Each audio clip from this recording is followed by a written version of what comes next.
Boxing Ego here. If you like this video, make sure you hit the like button and also subscribe to the channel and hit the bell icon on the top of your screen to get notified when the latest new content drops.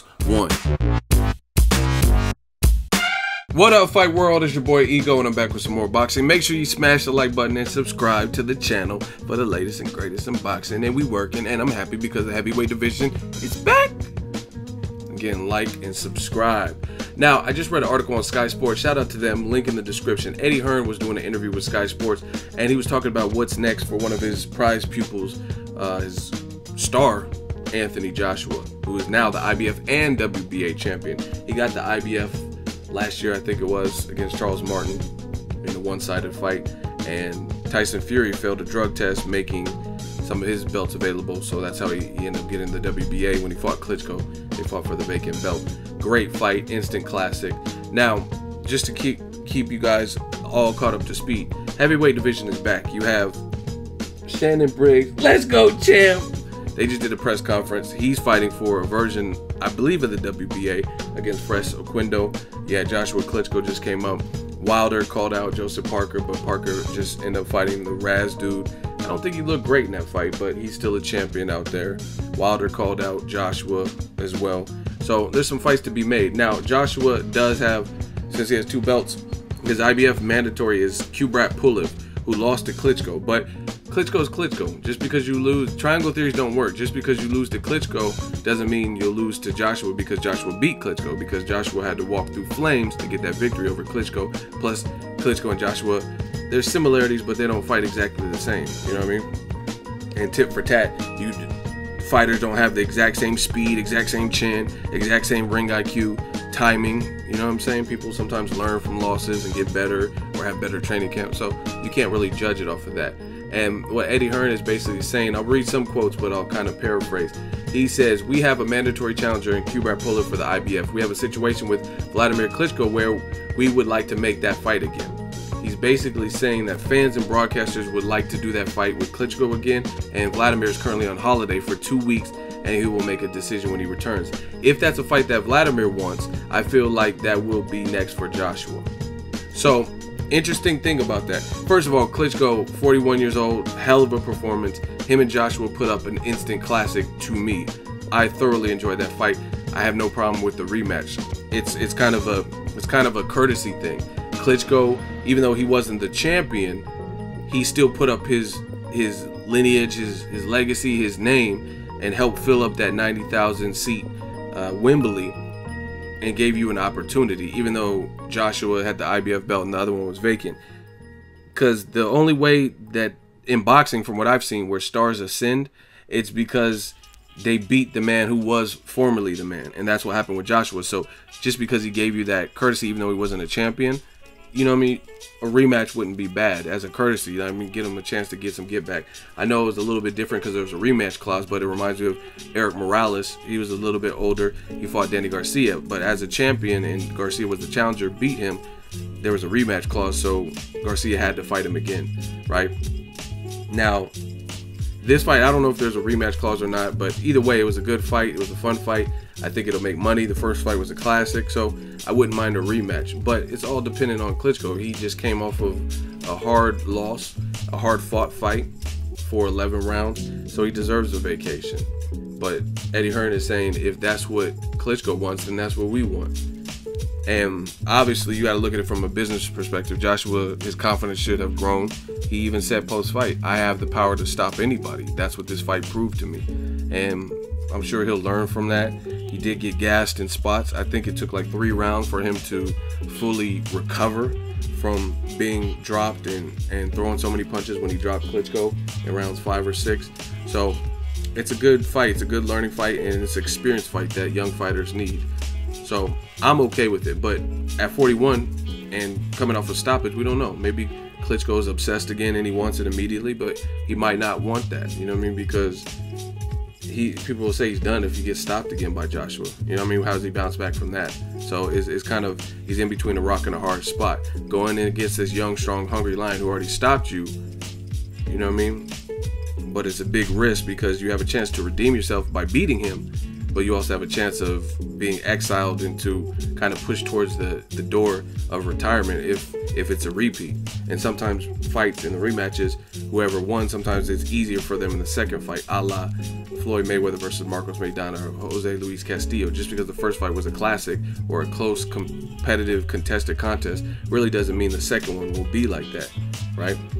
Because Joshua may have learned whatever he needed to learn to preserve his energy. He might come in lighter instead of 250 something at the weigh-in. You know what I mean? There's little things he can do. So he has the momentum and the confidence on his side. So Eddie Hearn went on to say, of course, there are other big fights outside of the mandatories. The two champions, Joseph Parker, we just saw him defend his world title, and Deontay Wilder. They said they have a 6, 8, and 10-year plan that they plan with Joshua. Eddie Hearn followed up by saying, we have to box off these mandatories, and the aim is to become the undisputed heavyweight champion of the world, to collect all those belts. To do it, we are going to have to be very smart. We're going to have to do a lot of maneuvering around, and he's going to have to do a lot of winning in the ring. Link in the description. I like this talk from Eddie Hearn. Kubrat Pulev, they stripped Tyson Fury, if I'm not mistaken, of his IBF belt because he fought against Klitschko. Or actually, I don't know. Well, yeah, because he was going to rematch with Klitschko, I think. And they stripped him like real quick after he won the belt.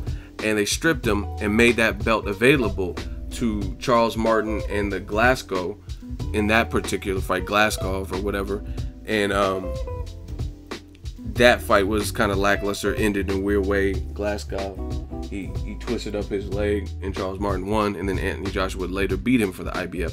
So it'll be interesting to see what the IBF does here with Joshua, because if he rematches Klitschko, I don't know, since Kubrat Pulev is the #1 mandatory, I don't know what that means. I don't know if they will strip him if he fights Klitschko in a rematch, but that's obviously the more lucrative fight for him. Kubrat Pulev is a good fight. He's tough for anybody. You know what I mean? He's already challenged for a world title versus Klitschko, but his name is not ringing bells like that in the States. So obviously you'll make more money you just had an instant classic with Klitschko. If you rematch him, you'll make more money. So it'll be interesting to see where they go with this. Kubrat Pulev, I haven't really heard anything from him, but I mean, if he's earned the #1 spot, most guys like Errol Spence Jr., his IBF #1 spot, he's been desperately trying to get that, and he's finally getting it May 27th against Kell Brook. So if Kubrat Pulev has earned this spot and this ranking, I don't see why he wouldn't want to fight Anthony Joshua. Plus, there were some vulnerabilities that Joshua showed, so maybe he feels he can do something that maybe a 41-year-old Klitschko couldn't. So it's going to be interesting to see what the next move is. The fight I really want to see, the #1 fight I want to see, is Wilder versus Joshua, but I believe Eddie Hearn and Team Joshua, I think they want to wait for that fight. I don't think they're ready for that challenge right now, and that's just because you have to look at it. Joshua called out Tyson Fury, a guy who's 355 pounds or whatever, on the couch, been inactive, has stuff to sort out with the UCAD and all these hearings and get his license back. He doesn't have a boxing license, but Joshua called him out post-fight instead of the man who was in attendance at Wembley, Deontay Wilder, who's actually a champion with the WBC, right? And you hear it in what people are saying. Eddie Hearn say we have to be calculated. We do want to be undisputed, but we got to do some maneuvering and stuff like that. So I don't think the Wilder fight would be this year. I would love it if it is. Then you also have guys like Luis King Kong Ortiz, who's high risk, low reward. Very high risk to any top level heavyweight because of his style, his power, and his boxing ability. But I don't know. Obviously, I think they would probably want the Klitschko because he's still dangerous and powerful, but he's still the oldest out of everybody. You know what I mean? Even Luis King Kong Ortiz probably like 38, 39. So Klitschko's older than all of them. You already beat him and beat his style. So I think that's what they'll hopefully or maybe pursue. Maybe it's Kubrat Pulev if it's not Klitschko. But Luis King Kong Ortiz, I don't know what sanctioning body, I forgot, but I thought he was the mandatory for the Joshua Klitschko winner. So it'll be interesting to see what their next move is. That is the latest. It looks like they're trying to have Joshua come back October, November from what Eddie Hearn last said. And it depends on Klitschko. He's on vacation right now, rightfully so. We got to see what he wants, because if he doesn't even want a rematch, which, like I said, if you take a rematch and lose in the same fashion, but let's say earlier, that's kind of career suicide. People will be like, Klitschko, you had a good run, hang it up. That'll be 3 losses in a row. So there's really no guarantee that Klitschko is going to want to fight Joshua right away. You know what I mean? It's not, because that type of fight is kind of a do or die. If you lose that fight, then you're going to wander off into kind of like irrelevancy to me, because you're 41 and that'll be 3 back-to-back losses, especially if it's a stoppage loss.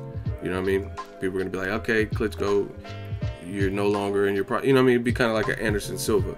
Anderson Silva, most people don't think he's the Anderson Spider Silva that he once was. You know what I mean? Or Roy Jones or whoever. So we got to see what Klitschko wants. I think that's going to be interesting. If he does want to fight, then that's a bigger money fight. So they might lose one belt trying to fight Klitschko again, unless they can pay Kubrat Pulev step aside money, which some fighters do. Some people are like, okay, pay me some money for not even fighting. So that's it. Let me know what you guys think. Link in the description. Drop it in the comment section. Make sure you share the video, like the video as always. Hate, comment, and subscribe. Till next video, is Ego signing off. So if you enjoyed this video and want more content like this on the channel, you can show your appreciation by going to the PayPal donate button or the YouTube support button, and you can donate any amount that you feel is equivalent to the value of this video. Much more to come. Thank you guys for your support. Boxing Ego, the future of boxing.